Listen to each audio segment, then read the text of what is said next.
Bem, gente, hoje eu vou gravar aqui para vocês um relato, né? Na verdade, esse vídeo é a parte 2, tá? Porque já temos gravado a parte 1. E vocês vão encontrar esse vídeo com o título, tá até anotado aqui para não esquecer, que é A Rejeição Está Doendo. A Rejeição Está Doendo, parte 2, tá? Já tem a parte 1. Procurem, agora eu tô gravando aqui a parte 2, tá bom? E é uma história de um menino, um relato de um menino, que ele vive dentro de um condomínio que eu costumo passar finais de semana, né? Condomínio de veraneio. E aí vocês, para entenderem essa parte 2, é muito importante que vocês assistam o vídeo da parte 1, tá bom? Para vocês entenderem mais ou menos o que aconteceu para que a história se desenrolasse dessa forma. Bem, então o que eu fiz? Eu, muito aflita com o depoimento do menino, eu estava muito em dúvida se eu procuraria ou não os pais. Sendo que, na época em que ele relatou todo esse problema para mim, nós estávamos no meio da primeira onda da pandemia. Então, eu não queria ter contato com ninguém, nem ir na casa dos pais, nem que eles fossem lá na minha casa. E aí, o que eu fiz? Eu peguei o telefone dele, através do telefone dele, eu passei um WhatsApp e pedi que ele me encaminhasse o telefone da mãe dele, porque eu achei a situação muito perigosa e de fato eu fiquei muito assustada com a atitude daquele menino, sabe? Ele estava num dia muito deprimido, chorando, muito angustiado, então eu me senti assim na obrigação de fazer alguma coisa para tomar uma medida rápida, para não esperar o pior acontecer, né? E aí o que eu fiz? Pelo WhatsApp eu entrei em contato com a mãe dele. Expliquei a situação, falei que eu sou veranista ali do local, eu estava passeando e eu encontrei com o filho dela muito triste, na parte mais alta do condomínio. Ele estava sentadinho no quadriciclo e muito triste. Foi quando eu me aproximei dele para saber da história, o que estava acontecendo. Ele ficou meio arrediozinho, não queria falar nada, mas depois ele resolveu falar. E eu conversei com ela, expliquei tudo que ele falou para mim. Tudo, tudo, tudo. Com o consentimento dele, tá? Porque antes de falar com a mãe, eu falei assim para ele: você quer que eu converse com a sua mãe sobre isso? Aí ele falou para mim: olha, tia, pode até conversar, mas eu não vejo solução não, porque a situação lá em casa não é nada boa. Eu falei: bom, não custa nada conversar com a sua mãe, saber a opinião dela também, por que dessas atitudes todas com você, né? Tá, aí entrei em contato pelo WhatsApp e bati um papo assim muito longo com a mãe dele. Então, é claro que a criança, ela às vezes fantasia algumas coisas, às vezes ela aumenta algumas coisas também. Mas eu sempre fui do tipo da pessoa que eu sempre acreditei em criança, sabe? Eu acho que assim, às vezes a criança ela pode até fantasiar, mas no fundo tem uma verdade. Atrás daquilo que ela está fantasiando tem sempre alguma verdade. E eu sempre gostei de investigar qualquer fantasia de qualquer criança, né? Eu sempre convivi muito com criança, então eu sempre investigava as fantasias para ver o que estava acontecendo, né? E aí a mãe contou o seguinte: ele é um menino assim que, pela diferença de idade do irmão, ele fica muito mal. Ele queria ter um irmão da idade dele para brincar, junto com ele. Então ele fica muito assim mal criado, muito arredio com essa história de ser um filho mais novo, não ter um irmão da mesma idade para brincar com ele. E aí ele faz algumas rebeldias. Então ele se tornou um menino assim chantagista, né? E de vez em quando também ele fica fazendo coisas para assustar o pai. Ele se esconde. Teve uma ocasião que a mãe me contou que ele saiu escondido de casa e só apareceu à noite. E depois ele contou para a mãe que ele não tinha saído, que ele estava escondido dentro de casa. Então a mãe ficou desesperada, já começou a acionar a polícia e ele estava escondido dentro de casa.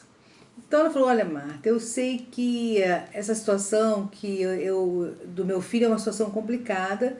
Ele nasceu num período muito confuso da minha vida também, no qual eu e o pai não estamos bem, eu e o pai dele. Nós estamos em iminência de separação, perto de uma separação. Ele sofre muito com isso também.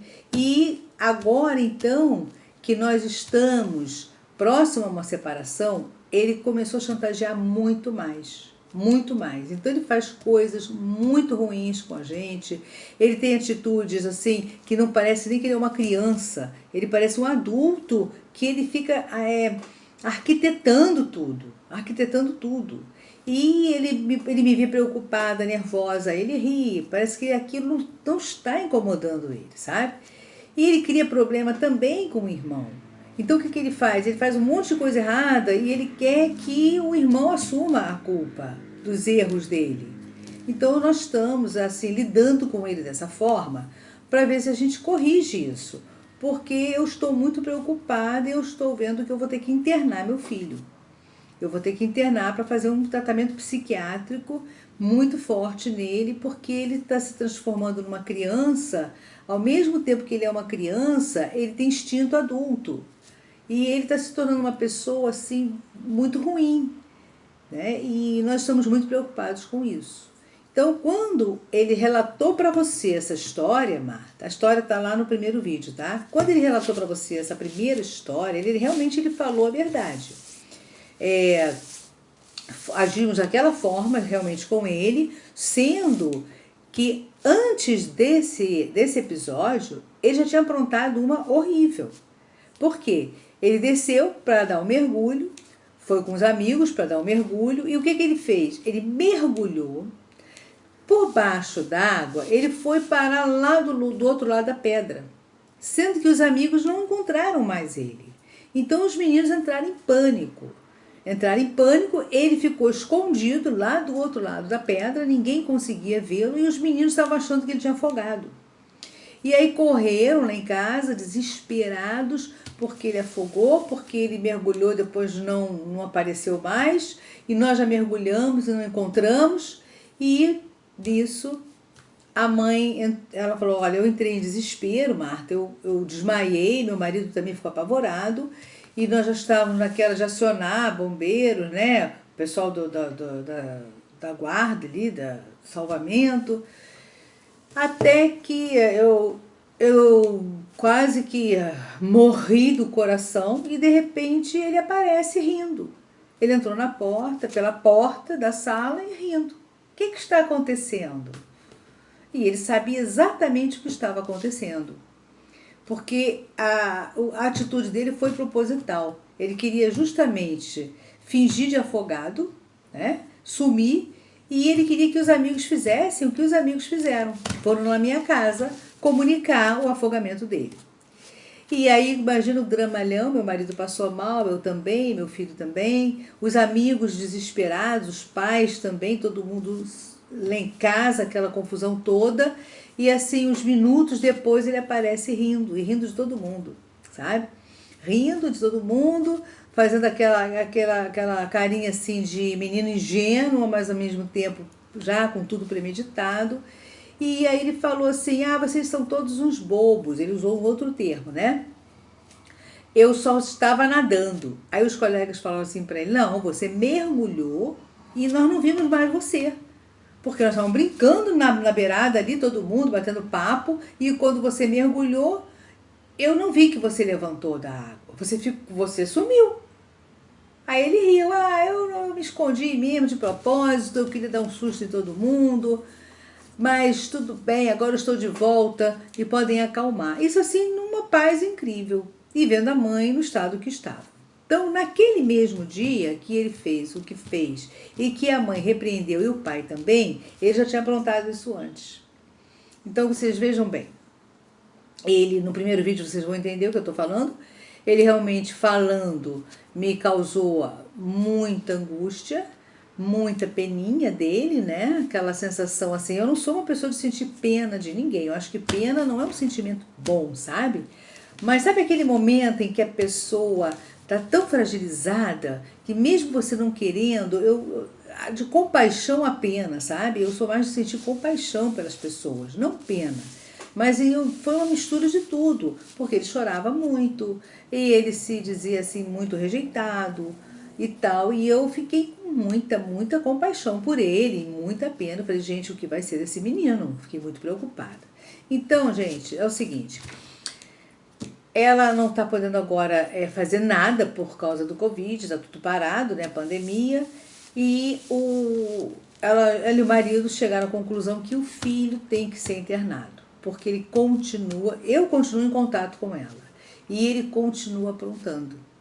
E sempre que ele apronta alguma coisa, ela sempre comenta comigo, porque ela viu a preocupação que eu fiquei.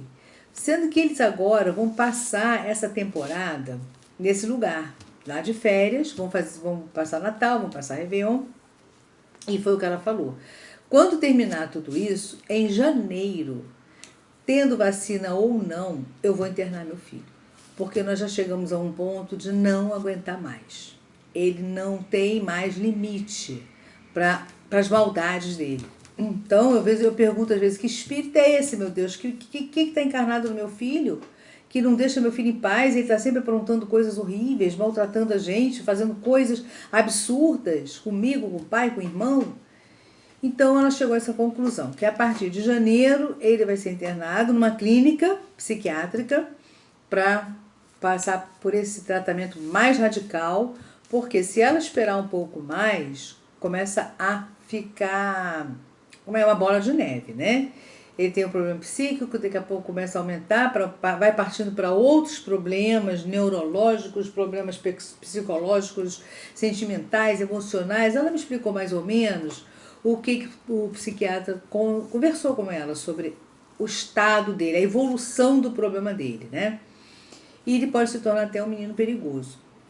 Então ela agora vai interná-lo a partir de janeiro, já está marcado, dia 5 de janeiro ele será internado, e não tem prazo, né? Ele só vai realmente receber alta assim que ele cumprir todo o tratamento e puder voltar para casa para ter um convívio saudável com os pais, né? Porque o convívio dele é um convívio super doentio, ele adoece a família inteira, os pais e o irmão também.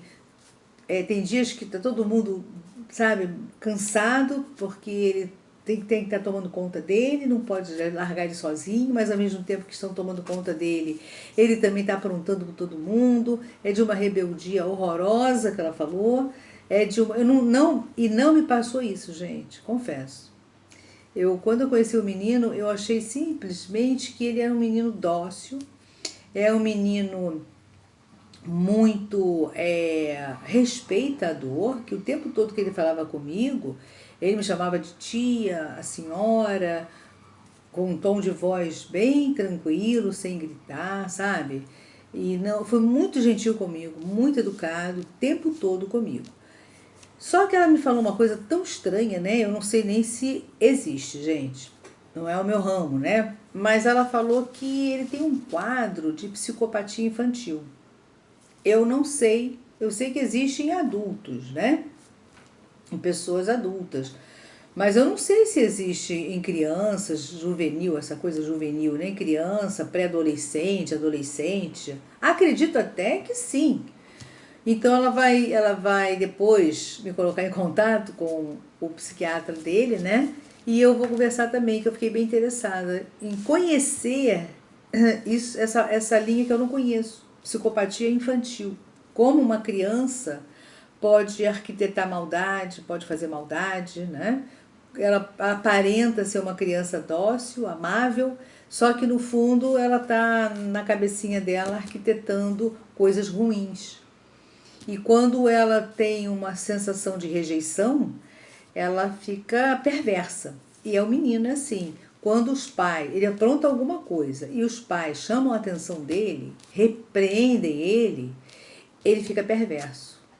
Ele deixa esse lado de perversidade dele aflorar e aí ele apronta todas. Ele faz muita coisa ruim mesmo, que não dá nem para descrever tudo aqui no vídeo, porque vai ficar um vídeo de 3 horas, né? Então, gente, fechando aí a parte 2, tá? Dessa história que eu acabei de contar para vocês, esse relato desse menino, e que a partir do dia 5 de janeiro a vida dele vai ter um outro rumo. eu acredito que não será necessário mais nenhum vídeo, até porque ele vai ser tratado, e foi o que ela falou, é uma clínica conceituada e que ela já teve boas referências de crianças que foram, é uma clínica que só trata de crianças, né? E crianças que já foram internadas com esse mesmo problema do filho dela e tal, saíram super bem. Ela está num grupo, né? Eles fizeram um grupo, e nesse grupo as pessoas apoiam umas às outras também. Então ela participa desse grupo e os pais ficaram muito satisfeitos com o tratamento. Foi um pouco longo, teve criança que chegou a ficar 2 anos, né? Internada, vão para casa assim um final de semana, vê o comportamento, se der problema, se der alteração, volta. Aí fica 20 dias, um mês direto, sem sair de lá. É a coisa bem radical. Então, vamos ver o período só que ele vai ficar, né? O tempo que ele vai ficar lá. Se ele vai ficar 6 meses, 1 ano, 2 anos ou até mais. Vai depender, né, dele receber bem o tratamento, né? Então é isso aí, gente. Graças a Deus, né? A coisa não acabou do jeito que eu me preocupava que fosse acabar. E eu teve esse lado que ele passou uma coisa para mim que na verdade ele não é, né? Que é esse menino dócil, esse menino amável. Devo encontrar com ele por esses dias, que eu devo estar lá também, né? Vou para lá, talvez, não sei. Vamos resolver ainda. Mas se eu for, devo encontrar com ele. E aí vou conversar um pouquinho para ver. E ele soube que eu liguei para a mãe dele, tá? Uma outra coisa que eu esqueci de falar para vocês é que ele soube que eu liguei para a mãe dele. E a mãe falou que conversou muito comigo e contou tudo. Então, como eu não encontrei mais com ele, nem ele passou mais o WhatsApp para mim, não sei como será o meu encontro dele lá, né? Não sei. Meu encontro com ele lá, não sei. Vamos aguardar para ver. Mas eu prefiro não me aproximar muito, até porque a gente não está nem podendo com a pandemia, vamos ter que dar uma distância, mas eu prefiro, nesse momento, pedir para ele conversar com os pais, e eu vou saindo de banda, e eu não quero mais ouvir a história não, porque já não acredito mais no que ele vai dizer, né? Não vou acreditar mais na conversa dele, entendeu? Então é isso aí, gente. Papo encerrado. Esse vídeo já está concluído, tá? Procura aí, vai lá para playlist, como eu já falei em outros vídeos, eu repito sempre, porque às vezes as pessoas veem um vídeo e não assistem um outro. Então, todo vídeo que é em sequência, eles vão para a playlist, para ficar mais fácil para vocês encontrarem. Parte 1, parte 2, se tiver 3, se tiver 4, ok? Se eu tiver algum complemento desse vídeo, eu gravo para vocês e aí eu jogo lá na playlist também, tá bom? Mas até então, a situação está concluída. Valeu, até o próximo vídeo. Se inscreva aí no canal, que aí vocês vão recebendo a notificação, aquela balela toda, sabe?